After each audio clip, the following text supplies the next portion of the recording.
Assalamualaikum warahmatullahi wabarakatuh. Alhamdulillahirobbilalamin. Alhamdulillahirobbilalamin.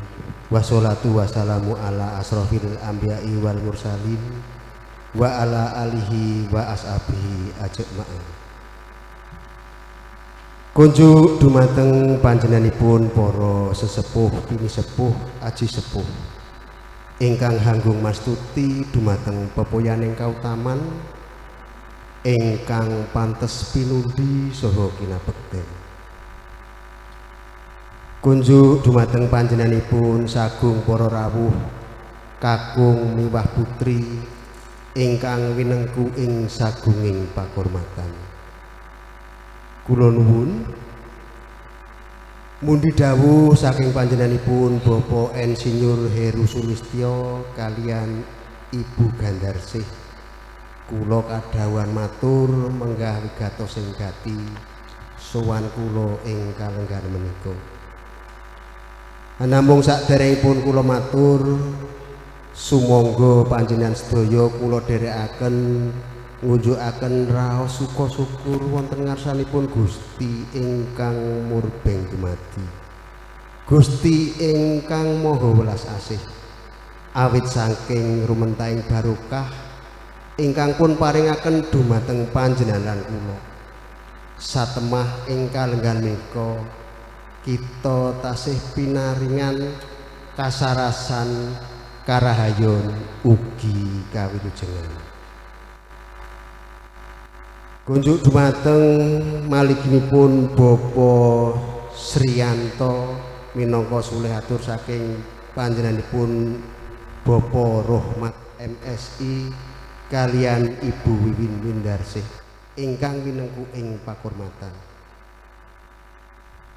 Wigatose ing pisuhan kula ingkang angka sepisan panjenenganipun Bapak Insinyur Heru Sulistyo kalian garwa ngaturaken salam kawilujengan mugi kunjuk dumateng panjenenganipun Bapak Rohmat MSI kalian Ibu Wiwin Windarsih lan ugi mugi pun aturaken sumrambah sedaya kulawarga ing mriki. Jangkep kaping kalih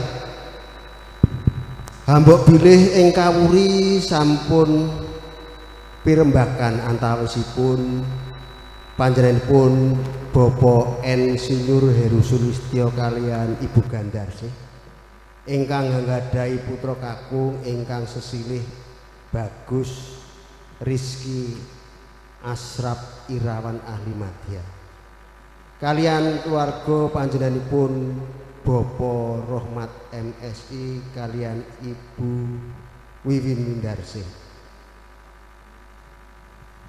Gumolong ing pirembakan ing kawuri nedya hangraketaken balung pisah daging arenggang bebasan ngebun bonenjang jejawah sonten ndodok latar ndodok lawang sumedya nginang jambi suruwe kanthi atur mekaten hambuk bilih sampun jumbuh anggenipun pepetangan lan ugi sampun manunggal cipta rasa miwah karsa awit saking ageng menah ing dalu menika sowan kula dipun kanteni upakarti syarat sarana jejangkeping saraing rabi boten saged kula aturaken setunggal mbaka setunggal anamung mugi sedaya wau ndadosna sahipun sanggeman lan ugi samsaya rumaketing anggenipun badhe memangun bepisanan.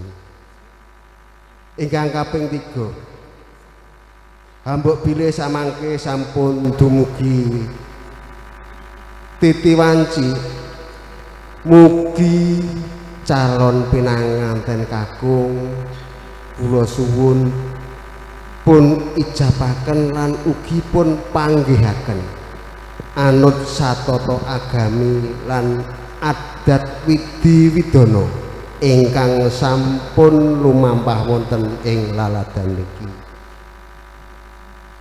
Ingkang pungkasan hambuk bilih sak mangke sampun paripurna titi laksana ingkang menika kula sak pangomjong nyuwun pamit badhe wangsul wonten kadipira nderek panyengkuyung donga pamuji saking brayat ageng ing mriki mugi lampah kula samangke bidal saking mriki dumugi dalem tinebihna bebaya ing margi saged pinanggih keluarga kanthi raos sukabingah kula